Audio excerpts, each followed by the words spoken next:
Bhuvi properties private limited వారి 7 hills future city ఇప్పుడు మన సాగర్ హైవేలో నమ్మకానికి అమ్మలాంటిది మన భూవి ప్రాపర్టీస్.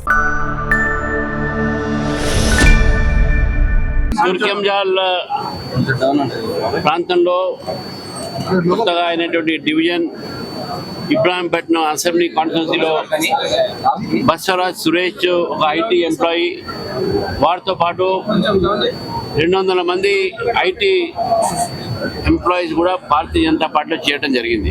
తెలంగాణలో యువత భారతీయ జనతా పార్టీని ప్రత్యామ్నాయంగా ఆలోచిస్తూ ఉన్నారు కాబట్టి యువత పెద్ద ఎత్తున బీజేపీలో చేరుతా ఉన్నారు.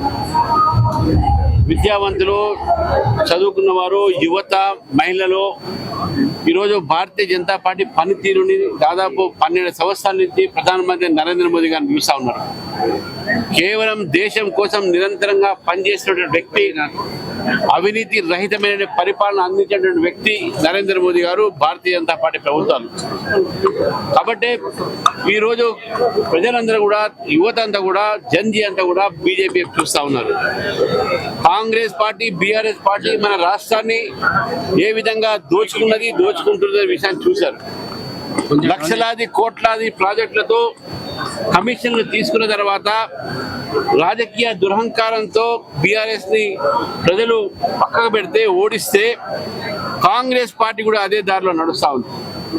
ఈరోజు కొత్త ప్రాజెక్టుల పేరు మీద లక్షలాది కోట్లాది రూపాయలతో ప్రాజెక్టు నిర్మాణం కోసం డిపిఆర్లు పెట్టి వాళ్ళ జేబులు నింపడానికి కానీ ప్రజలు ఒక సంక్షేమం కోసం కాదు. ఈరోజు రైతులు బాధపడతా ఉన్నారు. రైతులు ఒక సంబంధించినటువంటి ఒక వాళ్ళ కొనుగోలు కేంద్రాల్లో రైతులు ఆత్మహత్య చేసుకునే పరిస్థితి ఉన్నది. నల్గొండ జిల్లాలో ఒక రైతు ఆత్మహత్య చేసే ప్రయత్నం చేశాడు. నిన్న ఒక రైతుకి హార్ట్ స్ట్రోక్ వచ్చింది ఈ ధాన్యం అమ్ముడు పోకపోతే. ఎందుకు ప్రభుత్వం దీనిపైన నియంత్రణ తీసుకొని రైస్ మిల్లర్స్ని లిఫ్ట్ చేయమని ఎందుకు చెప్పట్లేదు? ప్రభుత్వానికి రైతు ఒక సమస్య మీద ఒక మామూలుగా ఉంది, వాళ్ళకు చీమ కుట్టినట్టు కూడా వాళ్ళకి లేదు.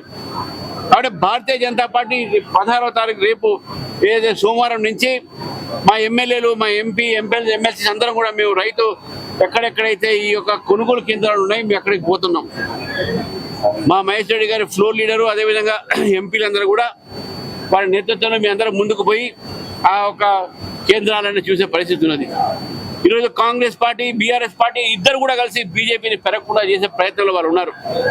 ఒకరి భుజస్తంభం మీద తుపాకీ పెట్టి బీజేపీ మీద కాలుస్తున్నారు.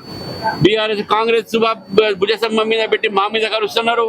అదేవిధంగా కాంగ్రెస్, బీఆర్ఎస్ భుజస్తంభం మీద పెట్టి తుపాకీ కాలుస్తూ ఉన్నారు. కానీ బీజేపీ వీళ్ళకి భయపడేది లేదు. బీజేపీ పెరుగుతూ ఉన్నది. రేపు జిహెచ్ఎంసీ ఎన్నికల్లో కూడా ఈ 3 ప్రాంతాల్లో కూడా బీజేపీ మేయర్ గెలుస్తుందని దగ్గర నాకు పూర్తి నమ్మకం ఉన్నది. అందుకే ఇంత పెద్ద ఎత్తున యువకులు ఈరోజు బీజేపీ చేరుతా ఉన్నారు. చాలా మంది ఈరోజు బీఆర్ఎస్ పార్టీలో కానీ కాంగ్రెస్ పార్టీకి అసంతృప్తిగా ఉన్నారు. వాళ్ళ కుటుంబంలో అసంతృప్తి ఉంది, వాళ్ళ ఒక పార్టీలో అసంతృప్తి ఉన్నది. ప్రజలు వాళ్ళతో విరక్తిపడి ఉన్నారు. ప్రజలు వారికి ఉత్సాహం ఇచ్చేటువంటి ప్రయత్నాలు ఉన్నారు, రిటైర్మెంట్ చేసేటటువంటి ప్రయత్నాలు ఉన్నారు. ఈ 2 పార్టీలు కూడా ఈరోజు నాయకులు కూడా బీజేపీలో చేరేటటువంటి పరిస్థితి ఉన్నది. తప్పకుండా సమయం వచ్చినప్పుడు ఆ పార్టీ నుంచి కూడా చాలా మంది మా పార్టీని చేరుతున్నటువంటి వాస్తవాన్ని మీరు రాబోయే రోజు తొందరగా చూస్తారని చెప్పి తెలియజేస్తూ ఈ ప్రభుత్వాన్ని ఒకటే కోరుతా ఉన్నాను. విద్యార్థుల ఫ్రీ ఇన్వెస్ట్మెంట్ గానే ఒక కొనుగోలు కేంద్రాల్లో ధాన్యం కొనుగోలు కాదు, మేజు మొక్క కావచ్చు, జొన్న కావచ్చు, మన వరి కావచ్చు, వెంటనే కొనుగోలు చేయాలి. లాస్ట్ దాన కూడా మేము కొంటామని చెప్పాడు రేవంత్ రెడ్డి గారు. ఈరోజు దీని మీద మాట్లాడలేదు. పైగా ప్రజలకు తప్పుడు సమాచారం ఇస్తున్నారు. కాబట్టి భారతీయ జనతా పార్టీ డిమాండ్ చేస్తూ ఉన్నాం, ప్రజలు కూడా మేము కోరుతా ఉన్నాం, ఈ 2 పార్టీలు కూడా నమ్మకండి. నరేంద్ర మోదీ గారి అవినీతి రహితమైన పరిపాలన 12 సంవత్సరాలు పూర్తి అయిన సందర్భంగా వారిని దీవిస్తాం, ఆశీర్వదిస్తాం. మిమ్మల్ని కూడా కోరుతున్నాను, బీజేపీకి అవకాశం తెలంగాణలో ఇవ్వండి. తప్పకుండా మీకు అవినీతి రహితమైనటువంటి పాలన, వికసిత తెలంగాణ వైపు, బంగారు తెలంగాణ మేము తీసుకొస్తామని చెప్పేసి కూడా ప్రజలకు ఆశాస్త్రం ఇస్తా ఉన్నాం.